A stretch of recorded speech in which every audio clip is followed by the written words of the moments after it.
ఆకాశానికి నిచ్చెనేసేటోడా అరికల్లేగా యుధమయ్యినోడా కల్లును గనుగొన్న శాస్త్రజ్ఞుడా తల్లి ఎల్లమ్మకు వారసుడా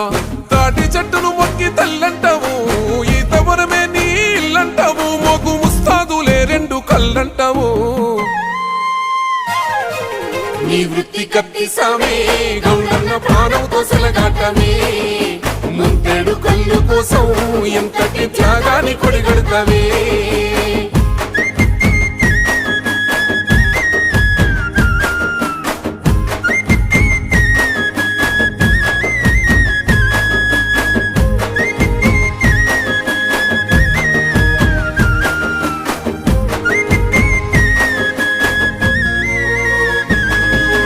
తాత ముత్తాతల కాలం నుండి వారసత్వమై వచ్చిన కొలువు శ్రమను నమ్మే గీత వృత్తిదారుడాలే